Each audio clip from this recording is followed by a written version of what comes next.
Pilipinas. Matagal nang mailap ang internet sa maraming lugar. May mga gurong handang magturo, mga batang puno ng pangarap. Ngunit kulang sa internet connection.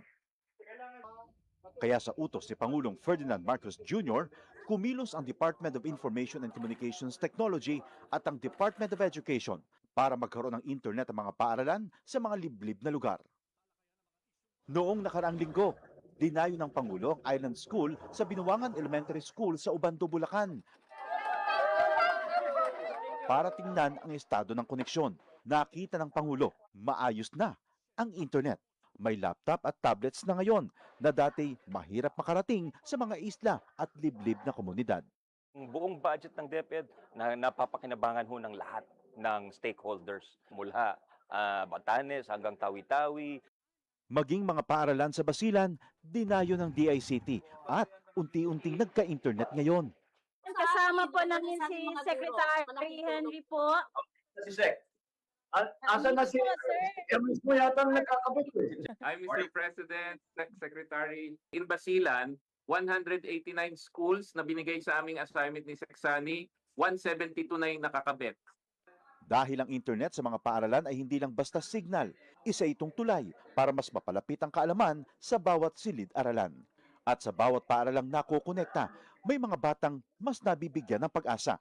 Magkaroon lahat ng estudyante, magkaroon lahat ng guro ng kanilang kinakailangan na equipment at para maging mas maganda at mas maayos ang sistema natin sa pagtuturo. Sa buong bansa, tuloy-tuloy ang trabaho. Isa-isang inaayos sa mga bagay na magpapagaan sa buhay ng ating mga kababayan. Para ang edukasyon ay mas maging abot kamay ng bawat batang Pilipino, anumang isla o lalawigan sa bansa.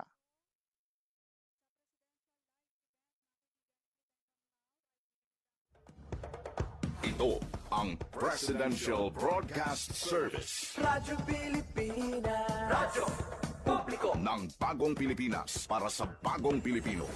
Naghahatid ng mahahalagang balita at impormasyon na guugnay ng pamahalaan sa sambayanan. Tulay sa himpapawid ng serbisyo publiko. Radyo Pilipinas. Radyo Publiko. Ang boses ng Pangulo. Sa Iloilo, Radyo Pilipinas. 585 AM. Oras sa Radyo Pilipinas, alas 9:07 sa aga.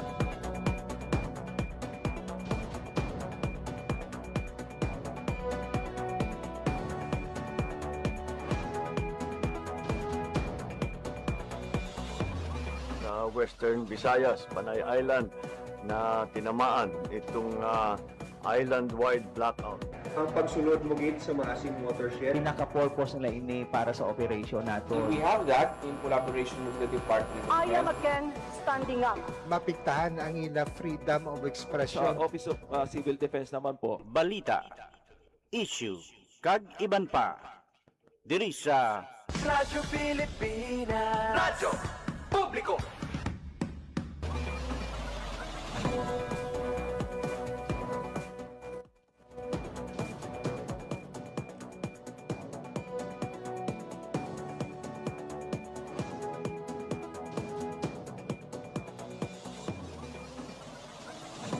Mayong aga Pilipinas, mayong aga Western Visayas.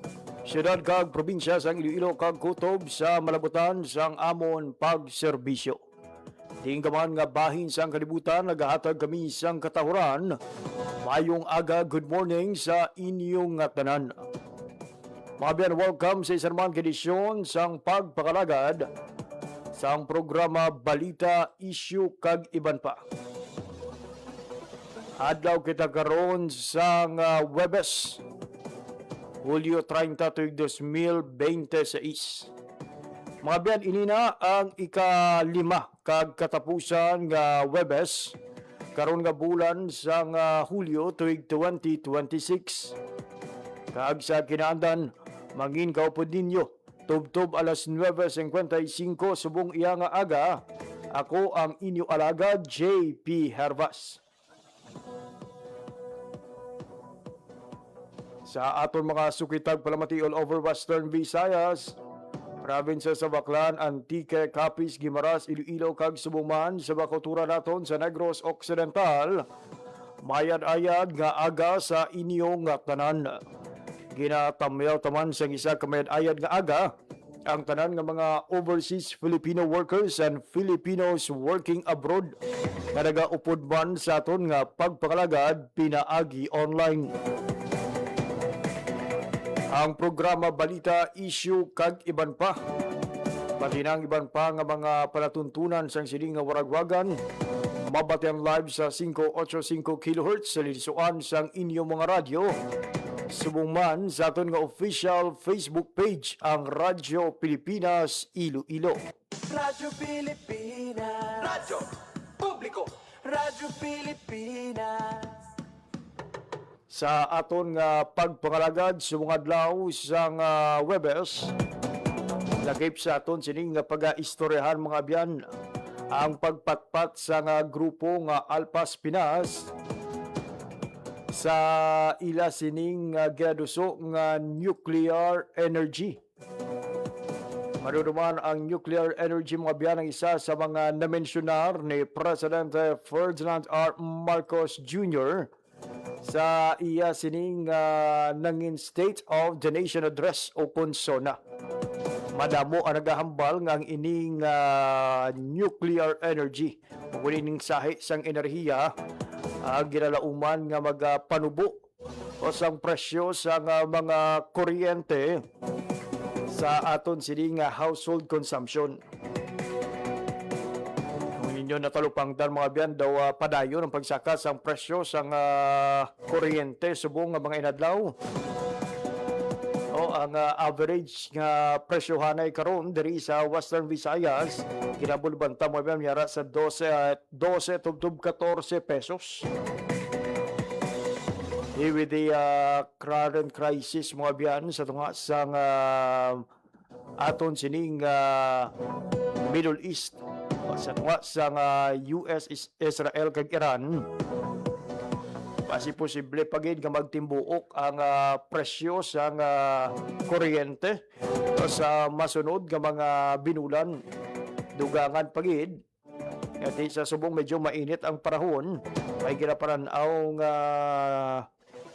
epekto na naman sa malawig nga tig-ilinit.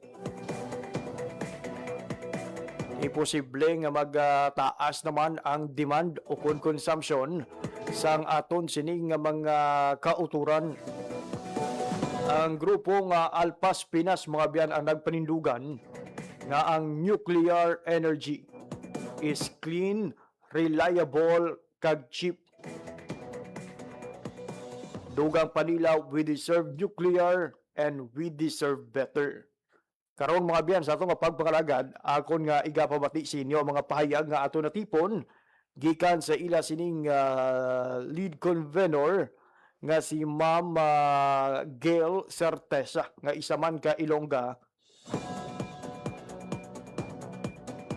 angot sa benepisyo sa sining nuclear energy o kunang bintaha sini kung ikumpara sa coal energy na ginasaligan karon sa aton nga kuryente.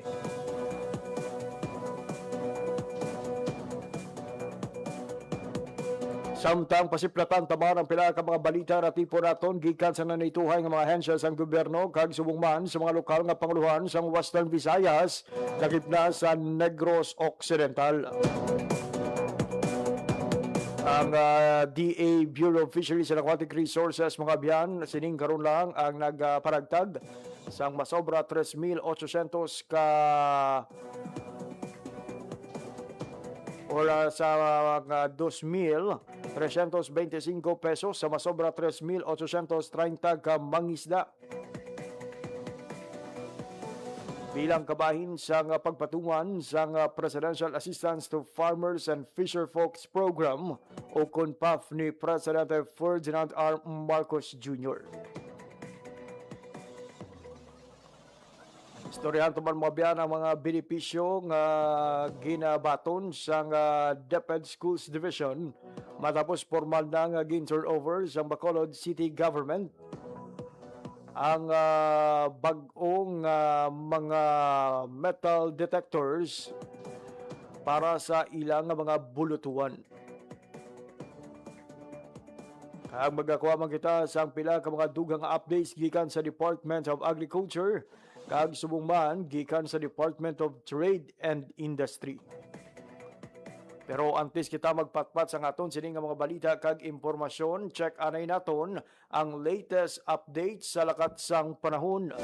Ibalo naton mga biyan sa Pag-asa Iloilo mangin paniempo sa mga adlaw sang Webes kag ulay hunon pa na lang kay tibwas naka work from home kita mga biyan.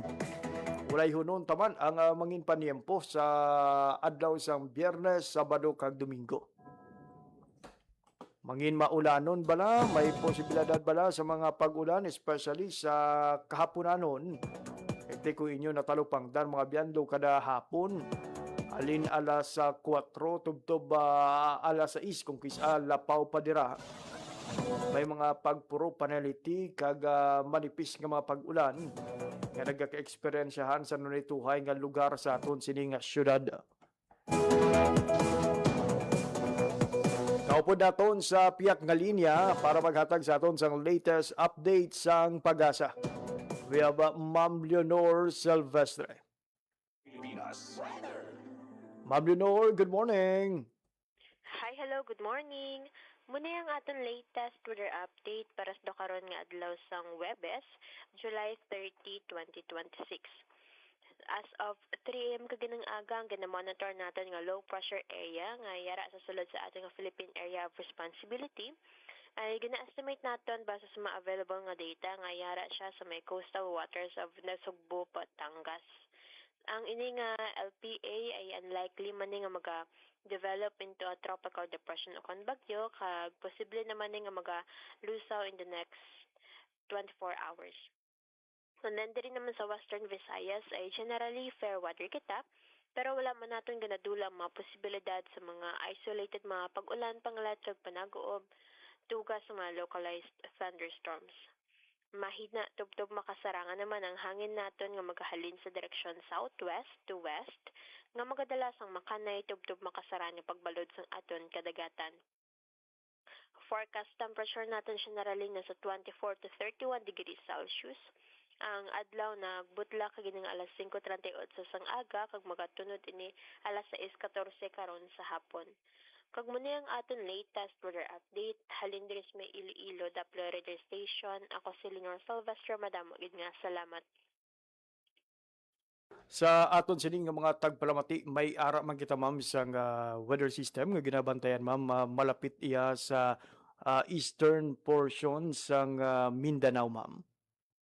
Well, sa Dokaron may ara kita nga isa pagad ka LPA sa sagwa sa atin nga parser nga gina-monitor. Mm-hmm. So, ang iya lokasyon ay nasa 1,615 km east of Eastern Visayas. So, ang ini nga LPA ay unlikely man din siya nga maga-develop into a tropical depression o kon bagyo kag ano man ni ang last likely naman ni nga magasulod sa ating nga park kay sa subong ay stationary ang iya hulag kag posible man nga magalusaw, sir. Ayun. Thank you for making it clear, ma'am, while we have a low pressure area within and outside the Philippine Area of Responsibility, pareho ini iyang marubo ang tsansa nga mangin bagyo. So it is safe to assume, ma'am, nga sa bulan sang Hulyo ang bagyong Quiapo ang katapusan naton nga bagyo subong nga bulan sang Hulyo. Yes, sir, Hod. Sir, possible, sir, man na last natin nga bagyo for the month of July, sir. Ma'am Leonor, ang ining mga pag-ulan kapag panaliti kag pagdaguob diri ka sa aton nga rehiyon kada hapon kag kagabihon, ma'am, ano ang kabangdanan sini ma'am? Well, sir, ang tuga na sa mga localized thunderstorms, sir, especially kay maka-experience ka ta sa manami nga panyempo sa aga, sa udton, then mga possible na mga pag-ulan sa hapon or the gabi, sir, kay tungod sa mga convective activity nga karatabo, sir. Ayun. Ma'am, for the tomorrow naman, kaga sa adlaw sang Sabado kag Domingo, kamusta naman ang ginapananaw nga panyempo sang inyo sining ahensya? Well, base naman din sa aton nga extended weather outlook, sir, diri sa may Western Visayas ay generally fair weather man kita, sir. Maglawas lang sa mga isolated mga pag-ulan sa hapon or udto dala sa mga localized thunderstorms, sir. Madamo gid nga salamat Ma'am Leonor sa imo sining oras kag impormasyon. Welcome, sir. Good morning sa inyo, luwat. There you have it, Mabian, ang latest update sa lakat sang panahon gidulong sa aton sang Pag-asa Iloilo. Alas 9:10 sa aga. Sa aton nga pagpanumbalik mga biyan, igapabati naton sa inyo ang nangin pahayag kag pagpatpat ni Ma'am Gail Certeza, ang lead convener sang Alpas sa Pinas, o agot sa ilang nga ginaduso nga paggamit na sang nuclear energy nga isa man sa mga namensyonar ni Presidente Ferdinand R. Marcos Jr. sa iya sining State of the Nation address. Inikaiban pa nga impormasyon pagkatapos lamang sang pila kapahanumdum. Magandang araw, si Dingdong Dantes po ito. Binahaba ang bahay mo. May simple checklist ako para sa'yo. Una, check your outlets. Tignan kung walang cable na basa o nakababad sa baha bago buksan ang main switch. Pangalawa, check your surroundings. I-check kung may mga naipong tubig sa mga paso o gulong o iba pang maaaring bahayan ng lamok para maiwasan naman ang pagkalat ng dengue. And last, but definitely not the least, i-check ang sarili at ang pamilya. Kumonsulta sa health center o sa inyong doktor kung may nararamdamang sakit. Check, check, check! Ingat always, mga kababayan. #panatag ang may alam. Maging panatag, Pilipinas. Great kulturang Pinoy, tradisyon, musika, sining, literatura at iba pa. Anything and everything fun and Filipino. Ito ang Pinoy Kultura. Ikaw ba ay naharana na? Tunawin mo sana. Sabi nila, ang harana ay isang matandang tradisyon ng pangliligaw sa Pilipinas na unti-unti nang nakakalimutan. The harana or the serenade first gained popularity in the early part of the Spanish period. Ang manliligaw o nanunuyo ang siyang kumakanta at pag sinuwerte, sila ay papapasukin sa bahay. Pag minalas, water gets thrown at them or sometimes even worse things. There's a website that actually books haranas for you to experience this widely known tradition. Sa iyong palagay, uso pa ba ang harana? Yan ang Pinoy Kultura because our culture is cool. Maging fuel efficient, so regular na preventive maintenance, malinis na air filter, fuel injectors at engine oil, may savings ka na aabot sa 2%. This is a public service announcement from the Department of Energy and this station.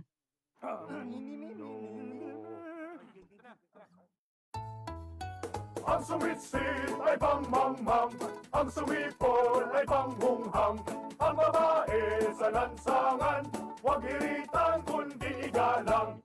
Pare, ang catcalling ay isang uri ng sexual harassment. Di biro ang sexual harassment at di nakakamacho ang pang-aabuso. Huwag iritan kundi igalang. Isang paalala mula sa Philippine Commission on Women at ng himpilang ito. This is a public service announcement. Isang paalala mula sa National Telecommunications Commission, National Capital Region o NTC-NCR. Ang kanilang Oplan Contra Text Scams. Oplan Contra Text Scams. Binabalaan ng publiko na sakaling kayo ay makatanggap ng kakaibang text messages sa mga di kilalang numero o di kaya ay mga text messages na may kahina-hinalang mga link. Huwag pansinin, huwag pindutin, huwag i-click ang link. Huwag i-click ang link. Ipagbigay alam agad sa NTC website ntc.gov.ph o kaya'y sumulat sa kanilang email na contratextcam@gmail.com. Sa mga panahong ito, huwag padaya, maging wais na madla. Makibahagi sa Oplan Contra Text Scam. This is a public service announcement. Public service announcement from PBS, Presidential Broadcast Service, and Radyo Pilipinas.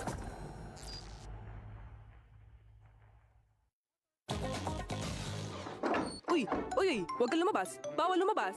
Palagi mo nalang iniiwang nakabukas ang pinto at bintana at sobrang baba ng tingin mo sa thermostat ko. Goodbye. Wag! Ang init! Ang taas pa ng kuryente ko! Oh yeah! Gusto mo bang lumamig ang kwarto mo at nang hindi ka maiwanan ng mataas na bayarin? Iset lamang ang iyong thermostat sa 25 degrees Celsius. Dahil ang karaniwang room temperature sa Pilipinas ay 27 to 31 degrees Celsius, mahihirapan ang iyong kompresor at kukonsumo ito ng mas maraming kuryente kung mas mababa dito ang setting. Ilagay lang sa 25 degrees Celsius ang thermostat at lalamig na ang iyong kwarto at hindi siya. Laging tandaan, sa pagkonsumo ng kuryente, you have the power. Ay! Power! 24, he loves me not. 25, he loves me. Hi! Para sa karagdagang impormasyon at energy-saving tips, hanapin ang Department of Energy sa Facebook o bisitahin ang doe.gov.ph. This is a public service announcement by the Department of Energy in partnership with the Presidential Communications Office and Radyo Pilipinas. Oras sa Radyo Pilipinas, alas 9:24 na sa aga. As mentioned earlier, mga biyan, nakakuha kita sa pila ka mga pahayag gikan sa lead convener sang Alpas Pinas in the person of Dr. Gail Certeza angot sa iya sining mga panindugan may kang tanan sa ginaduso sang ilang nga grupo suportahan ang pagpatuman kung paggamit sang nuclear nga klase sang enerhiya. Panindugan sang ilang nga grupo nga Alpas Pinas nga ang nuclear energy matinlo, reliable kag cheap kag subong man safe para sa komunidad.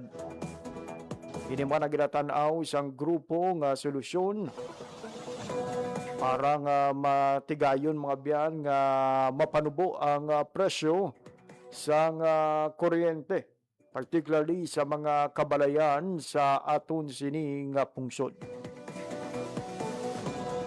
Yari bala pamatian nato mga biyan ang kabahin sa pahayag ni Ma'am Gail Certeza sa pagpatpat sang bintaha sang paggamit sang sining nuclear energy. Look tayo ng coal. What is naman nuclear energy? So actually, it's actually very simple. Kailangan simple kasi hindi ako engineer eh. So you have uranium atoms and you bombard it with neutron. And then magsi-split siya. Okay, it's called splitting of atom. So it's called fission. And then yung yellow na yan is because pag split mo siya, it will produce tremendous energy. And then that energy will boil water. And the steam will turn the turbine, and the turbine will become electricity. Pero in the process, you don't have ash, you don't have sulfur dioxide, you don't have carbon dioxide. What you get is water vapor. So, and then, ang next pa niya is, if you have one gummy bear ng uranium pellet, ang katumbas niya is already 1 ton of coal. So, kaya konting-konti lang kailangan mo. That means, konting-konti din ang waste mo. Kasi ganun siya kaliit eh. So, and then, hindi siya ganun kamahal kasi konti na kailangan mo. Yeah. Yun yung difference talaga ng nuclear. It's, the density is so much different. So, pag iisip mo siya, actually, ang coal, parang ano to eh, alam mo yung Nokia 2110 natin dati. Ako, yung mga kabataan, hindi alam mo Nokia 2110. I'm showing my age. So, parang analog phone ang combustion. Samantalang nuclear is like the new phones ng iPhone. Parang you have a computer, a television, you have game, console, all in one. So, malayo. Malayo ang difference ng fission sa combustion. It's really one generation ahead. So, ito yung sinasabi ko kanina. Because konti lang kailangan mo. Actually, may may sinasabi nga i-check nyo na lang. Maganda naman ito kasi may AI naman so you can fact check me as we speak. So, may isang study na isang gummy bear na uranium pellet can power an American home. Di ba, sila, magasto sila sa kuryente. Can power an American home for 10 months. Ganun ka-powerful siya. So, balik tayo sa ating scenario. So, kung meron kang power plant, ang Panay power plant yun, 300, megawatts lang eh. So, kunyari, pagpalagay na natin na 600 megawatts ang Panay power plant nyo. May nagdi-deliver ng 50 Panamax ships. Hindi ito super ferry. Mas malaki ito sa super ferry. 50 Panamax ships of coal. Dinadala sa Panay coal power plant, sinusunog siya para makakreate ng electricity. So, ang cost nun, bawat isang shipment is around $2.5 million. So, if you have 50 of that in a year, it would cost around $600 million just to burn and to produce electricity na kailangan natin. Kung nuclear ang gagamitin natin, konti na kailangan mo eh. So, you will need fuel of around 20 tons na kasya sa isang jeep or kasya sa isang flight ng Cebu Pacific. Kasi maliit lang siya. Nasa fuel rod siya. And ang cost niya is 20 million. So, ang 600 million nga na yan, wala pa yung gera sa Iran eh. So, malaki ang difference between 600 million and 20 million in fuel. Well, syempre, you have to have a plant. You have to build the plant. Medyo mahal yung plant. But a plant has a lifespan of 40, which is extendable to 60 to 100 years. In the US, yung mga tumatakbo na mga plant sa US ngayon, kasing tanda ng ating Philippine Nuclear Plant in Bataan. Tumatakbo pa hanggang ngayon. So that means, since then to now, they benefit from the running of the nuclear power plant. So ganun kaya siya magiging mura kasi mura ang fuel. Ang ibang fuel source, wala na tayong tsansa. Hindi na yan bababa. Kung ang pinaka-swerte na lang natin na hindi siya tumaas. Pero with war and everything, the chances are tataas yun. So, ang nuclear, kasi konti na kailangan mo, makakasave tayo ng pera. Bababa ang kuryente. Okay. So, alam ko, in your mind, may mga thought pa din kayo. Okay. So, okay siya. Kailangan na maliit lang, di ba? Pero safe ba yan? So, I've spent 2 years talking about nuclear and the first question that I'm asked is about safety. So, unahan ko na kayo. This is data from our world in data. So, nandito yung lahat-lahat na energy sources and then kung gaano sila ka-safe. So, this side, ang sabi safest. Death rate from accidents and air pollution per terawatt hour, meaning 1 million tera is 1 million watts. So we need 29,000 terawatts in a year. So ang coal, talagang winner siya kasi marami talagang namamatay sa coal from accidents and pollution. Nuclear is here and solar is here. But if you compare the amount of electricity that nuclear makes, kasi 0.03 lang eh, 0.02. Malayo. When you look at here for greenhouse gas emissions, actually, cut to cut, kapag ang speaker ako, kapag kabataan ng aking kausap, I talk all about the environmental benefits of nuclear. Pag medyo middle age at middle class, murang kuryente. Kasi hindi naman makikinig si Manong at si Manang sa akin, di ba? O nandun ka sa labas, marami silang 100 sila. At hindi makikinig ng mga greenhouse emission, net zero, carbon something. Ano, dito, mura kuryente natin. So, sa mga kabataan, environmental. So, this one, sa greenhouse gas emission, eto, nandito nuclear. Because when you generate, it actually has zero carbon emission on generation. Habang nag-generate ka, kasi fission siya. Tubig at fission. Samantala, ang only emission niya is the mining, the building of the power plant, but on the running and generation, zero carbon emission. So, I'll give you a copy of this and then you can double check it. So, pag safety, based on facts. Ang next na question, na siguro nag-bubble sa inyong mga mind, pero ang Chernobyl, napanood namin ang TV series, napanood din namin ang Oppenheimer. Ang Chernobyl, this is the United Nations World Health Organization definitive report on Chernobyl. Definitive na siya. Pero ito na yung pagsara ng study on Chernobyl. And only less than 50 people died from Chernobyl. It was the first responders who died. So, maganda siya sa sine, maganda siya sa TV series, very, very dramatic. But, less than 50 people. Now, if you take a step back and you look at the number of people who die from pollution sa coal, which is 2 to 4 million a year, it's really crazy that we're not doing nuclear. Really, as in, once you see it, it's really hard to unsee it. Kasi, because nga hindi dramatic ang death from pollution. Wala siyang magandang cinematic effect for IMAX. Namamatay lang tayo dahil inuubo tayo, nagka-asthma tayo. So, hindi siya cinematic. But Chernobyl was cinematic. Kaya siya naging parang archetype. Pero pag naisip ka ng danger, sabi nila, look at Fukushima. So let's look at Fukushima, but through the United Nations World Health Organization definitive report. So this is the report of the United Nations. So ang kanilang report is zero casualty on radiation. Maraming namatay sa tsunami, maraming namatay sa earthquake, but radiation due to the meltdown, walang namatay.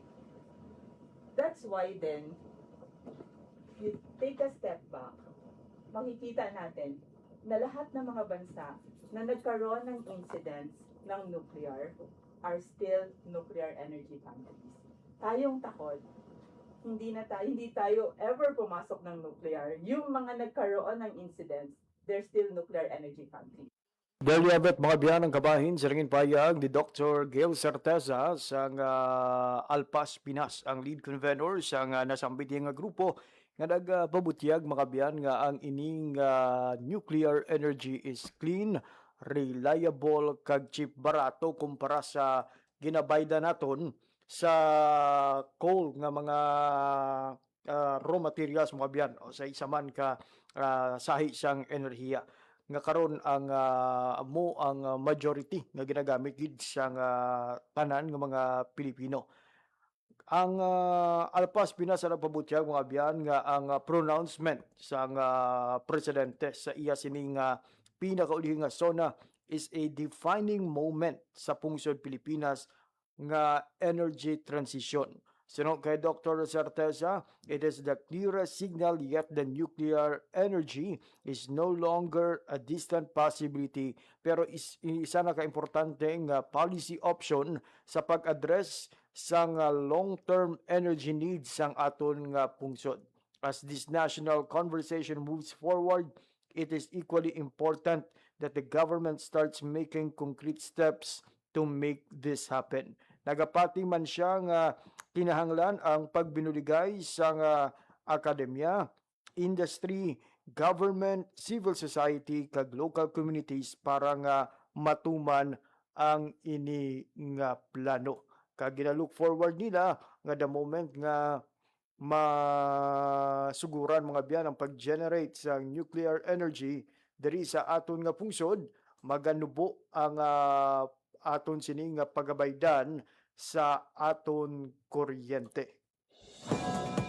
Kagsanggin pamangkot sa kung ano kahanda ang aton sining pungsod sa paghakos ang sining enerhiya, ginaathag sa nasambit iyang grupo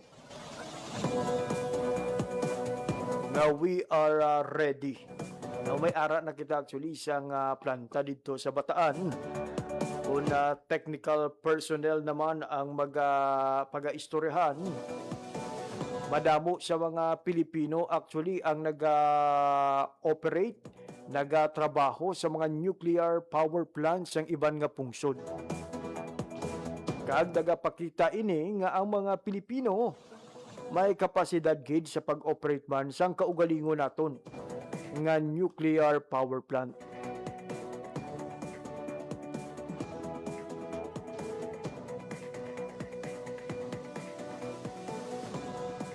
Look forward gid sa Alpas Pinas ngang ining diskusyon angot sa pagsugod na sang nuclear energy will come to its fruition nga magabunga ini mga abyan kag mapuslan na sang mga Pilipino the soonest possible time.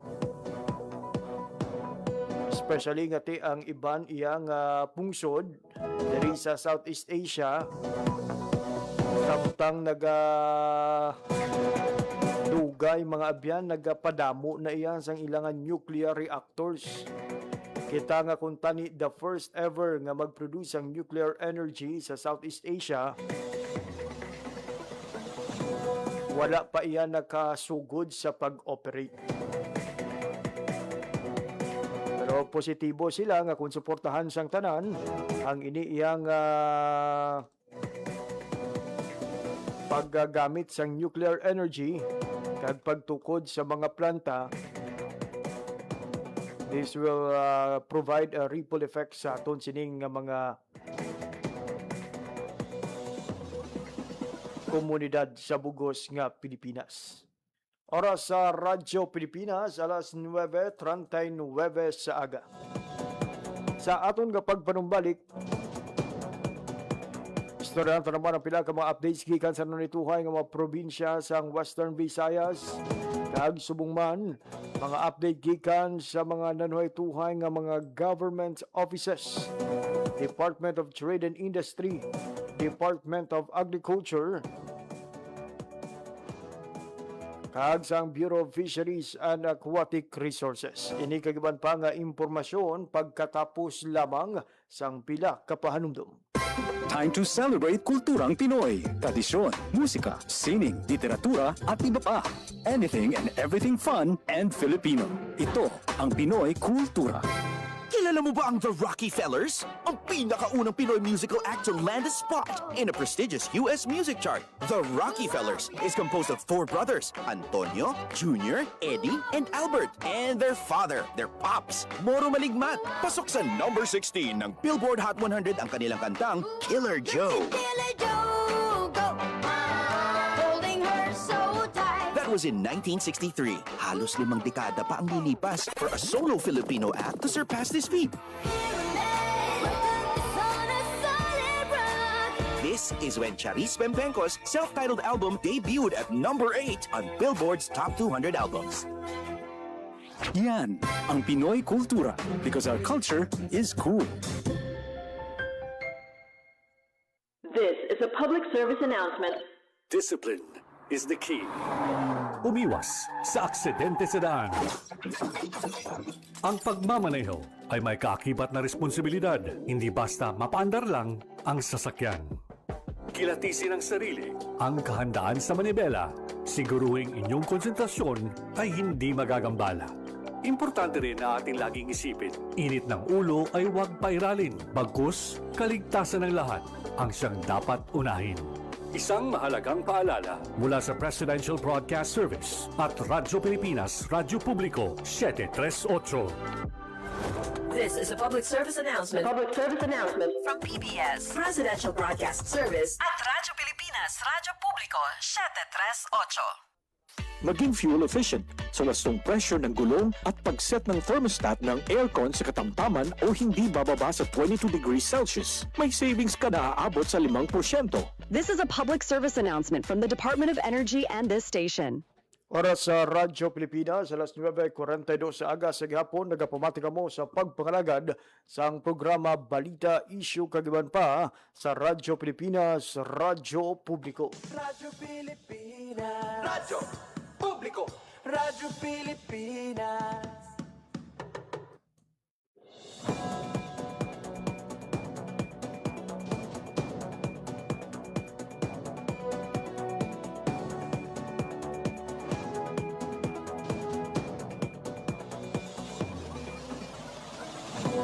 Mga biyanag baton sang cash assistance idalom sang Presidential Assistance for Farmers and Fisher Folk Program o kun PAF ang 3,830 ka mangisda gikan sa 7 ka banwa sang kapis. Ang PAF isa ka programa sang gobyerno nga nagahatag sang unconditional cash assistance para sa mga magagmay nga mangunguma kag mangisda sa Pilipinas agud mapaganhagan ang epekto sa pagtaas presyo sa petrolyo, abono kag iban pa nga farm inputs. Sa masobra 3,800 ka benepisyaryo sa kapis, 952 ka mangisda ang naghalin sa Panay, 822 sa Pilar, 729 sa Pontevedra, 429 sa Rojas City, 389 sa President Rojas, 285 sa Ibisan, kag 234 sa Sapian. Suno sa BFAR Region 6 ang kada mangisdang ginhatagan sang ayuda, balor 2,325 pesos. Ang programa ni Presidente Ferdinand R. Marcos Jr. nagapakita sang padayon nga pagtingwa sang gobyerno nga mapabaskog ang palangabuyan sa mga mangisda sa piyak sang krisis sa pangkalibutanon nga ekonomiya.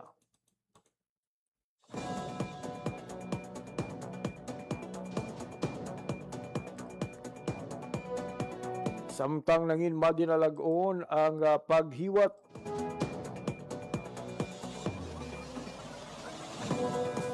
sa WV BizConnex o ng Western Visayas Business Conference and Expo sang DTI Region 6. Ang aktibidad mga biyan ang kabahin sang pagsaudog sang National MSE Month.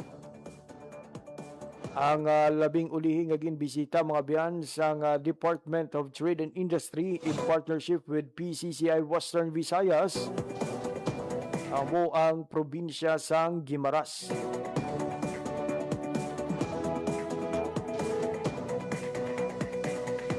Ang ining mabinungahon nga inisyatibo mabiyan ang kabahin sang padayon nga pagpasanyog sa mga MSME sa probinsya sang Guimaras pinaagi sa pagdala sang mga serbisyo kag mga programa sang gobyerno with government agencies, small and micro entrepreneurs, business support organization, mga industry partners agod nga magtukod sa mas madamo pang oportunidad para sa pagtuon, kolaborasyon, inobasyon kag market growth. Sa nasambit man nga aktibidad ginapadunggan sang PCCI Western Visayas ang mga local MSMEs nga nagabulig sa pagpapag-on sang mga produkto kag potensyal sang Guimaras. Kini amo sanday Rebecca Tubong Banwa, owner sang Mac Nestor Food Products, Sunny Ong sang Pro Emmanuel Southern Corporation and President Guimaras Island Chamber of Commerce and Industry. Ag si Rosario Grazer ang tag-iya mga biyan sang Wonders Farm and Kitchen-Born Food Production. Samtang sa iban panaton nga balita,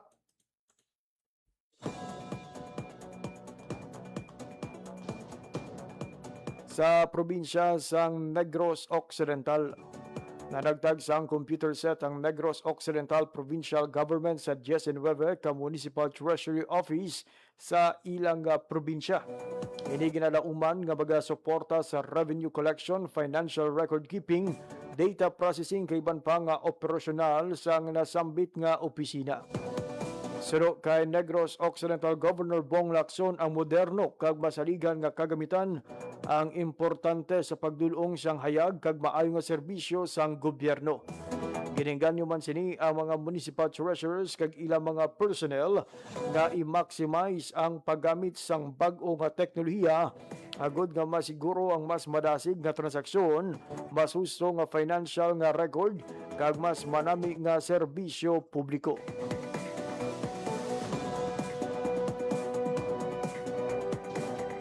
Ag sa katapusan nga balita mga biyan, gin-turnover ni Mayor Grega Satayang 200 ka handheld metal detectors sa Department of Education o DepEd Schools Division Office of Bacolod City. Ang metal detectors ang gindonar sa mga pribado nga individual kag organisasyon kag igaparagtag sa 75 ka pampubliko nga bulutuan, labi na gid ang mga wala pa sa nga sini nga gamit. Ang ining nga tikang ang kabahin sa mga pagtingwa sang syudad na makahatag sang mas luwas nga learning environment para sa mga estudyante, manunudlo kag school personnel. Nagpasalamat naman si DepEd Schools Division Superintendent Dennis De Velos sa nabaton nga donasyon kag ginalauman magapadasig sang pag-inspeksyon sa mga entrance sang bulutuan. Labay pa nga madamo sa mga suporta sa pagpalabot sa metal detectors sa aton sining nga mga bulutuan. Ilabi na nga ti sa subong, no, may mga serye sa mga report kita nga nagkakabatian. Hindi lang diri sa aton sa Western Visayas, pero may mga instances o kung mga report mga biyan sa iban nga lugar sa pungsod na may mga kontrabando nga nagkakakuha sa mga estudyante bisan high school pa lang. Ibangon sa sining metal detectors natigayon nga matap na ini kag malikawan ang posible kasubong nga insidente nga nagluntad sa Tacloban sa nga nagligad iyang bulan. And we hope mga biyan nga ang ining pag-id-id nga pag-inspeksyon sa mga entrance sa mga bulutuan will continue good for the safety sa aton sining kabataan. Di nga sa subong lang kay tungod nga fresh pa ang issue, kundi mangin bag-o na ini nga standard sa pagsunod sa mga bulutuan. Pwede sa subong nga daan balaan taman nga madamo sa mga cases of bullying o kung pagpanakit sang pila ka mga estudyante. To the point nga bisan mga maestro o kung mga manunudlo ginasakit na sang mga estudyante.